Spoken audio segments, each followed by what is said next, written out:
La Covid-19 doit maintenant être traitée comme une infection respiratoire familière, indique la santé publique Gaspésie-les-Îles et son directeur, le docteur Yves Bonnier-Vigé.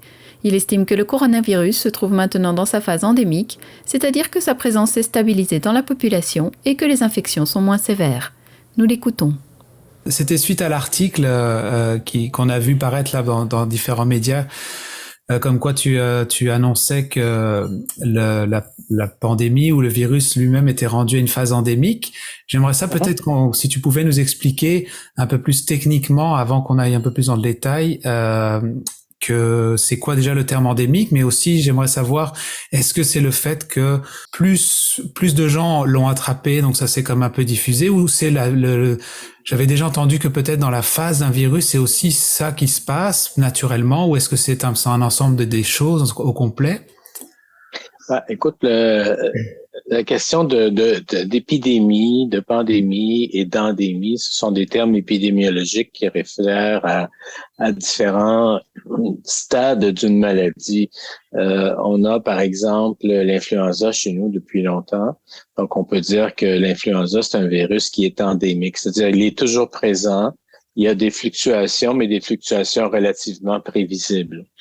Tandis qu'une épidémie, c'est quand ces fluctuations-là dépassent ce qu'on voit d'habitude et c'est imprévisible, mais l'épidémie est relativement localisée dans un territoire sur la planète, tandis qu'une pandémie, c'est une épidémie qui touche tout le monde sur la planète. Alors, on est passé d'une épidémie, si tu veux, en Chine au départ, qui s'est répandue, qui est devenue une pandémie. Et maintenant, le virus a trouvé sa niche, s'est installé, et on sait qu'il va rester avec nous, comme l'influenza reste avec nous, comme le virus respiratoire syncytial est avec nous, comme il y a d'autres virus. Il y a plusieurs virus, en fait, qui vivent avec nous, qui sont à l'état endémique et qu'on va continuer à suivre. Et il y aura une épidémie si jamais les fluctuations normales sont dépassées. Alors, c'est dans ce sens-là que je disais qu'on est plus dans une phase endémique, c'est-à-dire que la COVID circule, mais elle circule de façon relativement stable avec toujours des fluctuations, mais des fluctuations relativement prévisibles. Donc Et ça va être vrai tant qu'on n'aura pas peut-être un nouveau variant qui pourrait changer la donne. Mais pour l'instant, c'est comme ça. D'accord, donc un variant de ce virus-là, pas forcément un nouveau virus qui arrive de... Ça pourrait aussi être un nouveau virus. D'accord. Est-ce que on doit surveiller celui-là comme quelque chose qui qui pourrait repartir, ou comme tu parles de variant, mais c'est en fait on est plus, comme tu dis, dans une phase où on peut le classer comme dans une grippe. C'est quoi qu'on doit faire maintenant par rapport à tout ce qu'on vient de vivre, et est-ce on met en mode on prête attention, on peut retourner quand même avec une légèreté? Est-ce que c'est des crises qui arrivent toutes les temps d'années? Comment tu vois toi cette situation? Ouais, on va continuer à surveiller la COVID comme on surveille l'influenza aussi. Hein. À chaque année, on recueille un certain nombre de personnes qui ont des symptômes de grippe, et on va leur faire passer des tests pour voir si c'est l'influenza, pour savoir si l'influenza est arrivé ou pas. Et quand on sait qu'il est là, on arrête de tester tout le monde. On sait que l'influenza est présent. Alors, avec la COVID, c'est un petit peu la même chose. On teste, mais on ne testera pas tout le monde. Et l'idée, ça va être de savoir si la COVID est présente ou pas, ou présente de façon plus importante que ce qu'on croyait ou pas. Mais dans tous les cas, les virus respiratoires sont quand même pas des maladies banales.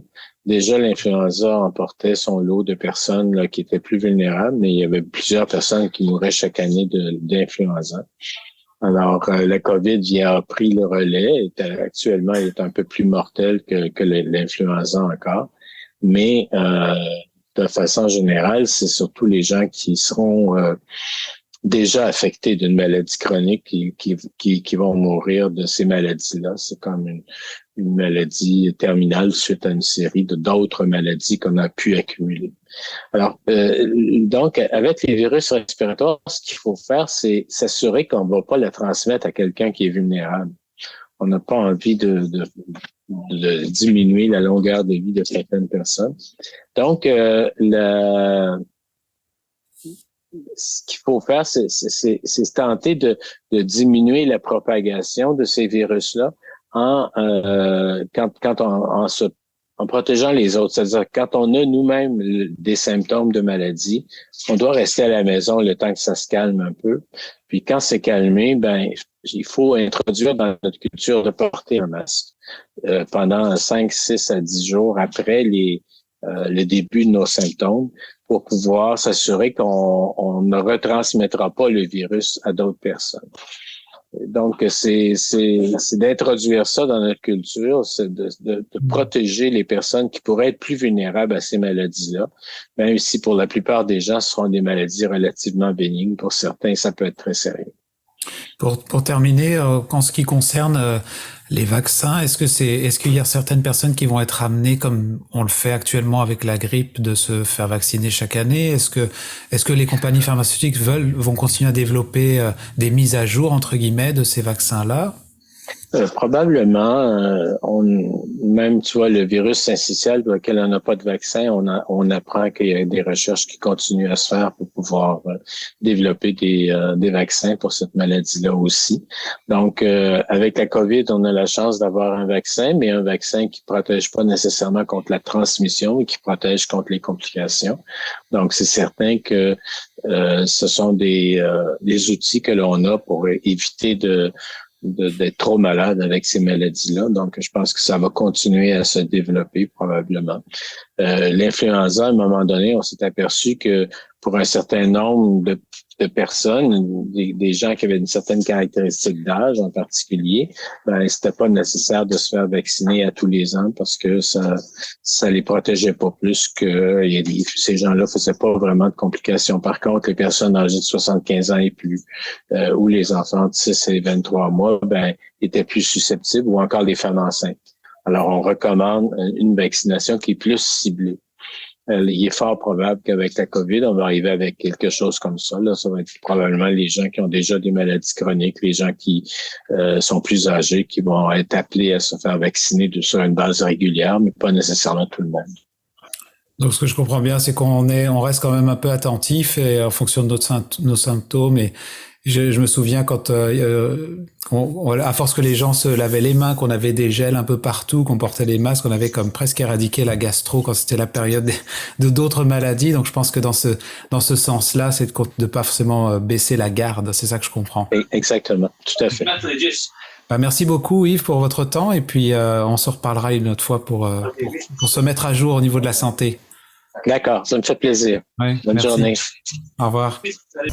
Vous écoutez votre reflet d'ici. Revoyez tous nos reportages sur notre site Internet.